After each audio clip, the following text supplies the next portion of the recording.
welcome back to the review realm. It's Sienna, and today we're going to be taking a look at the film The Sound of Music because according to this poster, it is one of the top 100 films of all time, and every single Tuesday I review one of the films that is on this poster. And stick to the end of the video where you will see me have a random number generator pick which movie I will be reviewing next week. And this week it is the 1965 film The Sound of Music, which is based off of the musical with the same title and based off the real life story of the Von Trapp family. Now, it's not 100% accurate to the true story, however, it does do a good job of representing their lives and their story. Now, The Sound of Music, it just did celebrate its 60th anniversary, and I had the opportunity of seeing it in the theaters for the first time. Now, it's not the first time I've seen this film. The Sound of Music is actually one of the films I've probably seen the most in my life. I grew up knowing who Julie Andrews was as Maria, not as Mary Poppins. I actually saw Mary Poppins a lot later, so I truly love The Sound of Music, and it does have a very special place in my heart. Honestly, I think it is probably one of my favorite films of all time. I love The Sound of Music, not just because it has a phenomenal cast, phenomenal music, phenomenal singing, and great cinematography. It's just like everything perfect wrapped up into one movie. Now, I do think one thing that really does deter people about this film is the runtime. Yes, it does have a runtime of 2 hours and 52 minutes, almost a 3-hour film, which can be very daunting. However, I do think the pace of this film is done very well. So The Sound of Music follows the Von Trapp family as they are in search of a governess. Now, they have had trouble keeping a governess since the mother has passed away, so they have reached out to the nuns, and there's a novice nun there named Maria, and she is now tasked of being the new governess for the Von Trapp family, at least for a little bit. And the father of the family is played by Christopher Plummer, and his character is Captain von Trapp. And the cast in this film does a phenomenal job. I do think it is Julie Andrews, probably her best performance of all time, honestly. She does a phenomenal job in the singing numbers and just acting and portraying who Maria is, kind of this goofy character who is breaking all of the rules that Captain von Trapp has set for this family. And you do see Christopher Plummer. I know he didn't particularly like this role of his, but he does do a great job of playing a father who, in some sense, is still dealing with grief and also how do I raise these 7 children, and has a military background. So you do see a lot of the influence, like meeting the children is a very iconic scene, him with his whistle. And it really does illustrate who he is as a character of, I don't know how to be a father in some sense, and how do I show my children that I really do love them. And this film really does illustrate how music has brought this family together. And it also does deal with some of the political tension that Austria was facing. Now, it doesn't go necessarily deep, but there is definitely a shift in tone in this film in the second half when you do see the Nazi occupation going through Austria and how that is affecting the Von Trapp family and how they need to get out of Austria.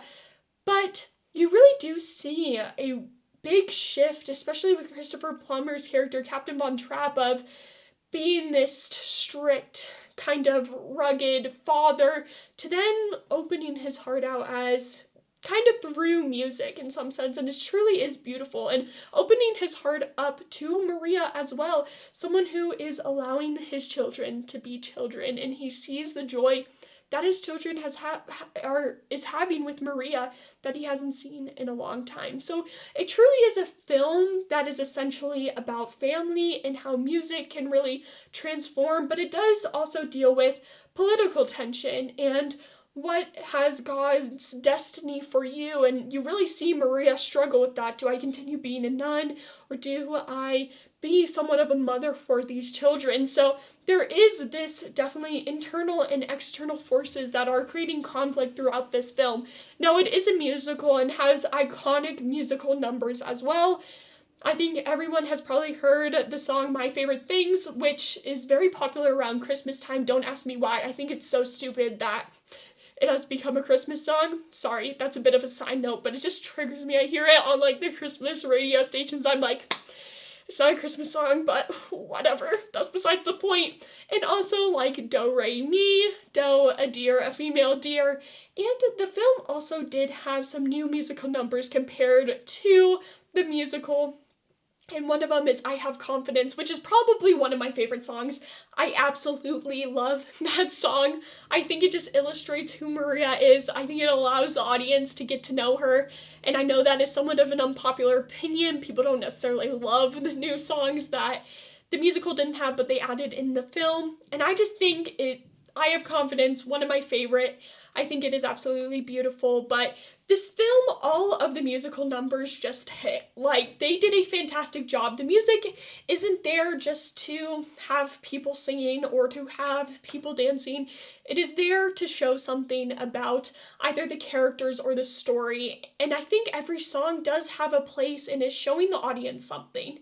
Now, watching this film in the theaters, it was really fun to see people laughing along. Honestly, you sometimes forget that this film does have a lot of humor, especially in the first half.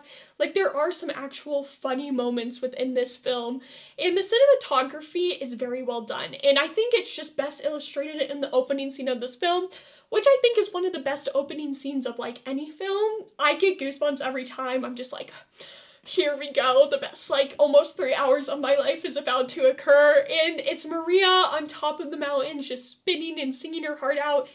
It's truly beautiful. It's iconic. This whole film is iconic, honestly, and I think everyone should experience The Sound of Music at least once in their life. Even if you aren't a musical fan, there's parts that you can really pick up, even if you may not be into musicals, and oh, that's a very women movie, blah blah blah, but Christopher Plummer's character, Captain von Trapp, he really does illustrate patriotism in a phenomenal way. He's like, I'm Austrian, which is just a great moment as well. So I think there are little snippets for everyone, and everyone of any age as well. From watching it as a kid, there's things you pick up, and then now watching it as an adult, there's also different things you pick up. So however many times you've seen this film, it's just a great rewatch because I think you gather something new every single time you watch it. So I really do love this film. I think it's beautiful, and I think it deserves to be on this top 100 list. Now, a lot of the films on this list I could definitely disagree about being maybe one of the best 100 films, but this one definitely does deserve to be there, and it is truly one of my favorite films of all time. Now I am going to do the random number generator and see which film is going to be for next week.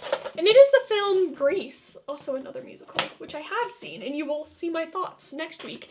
So don't forget to like, share, and subscribe this video, and let me know your thoughts on The Sound of Music or on Grease down in the comment section down below, and have a great day. Bye!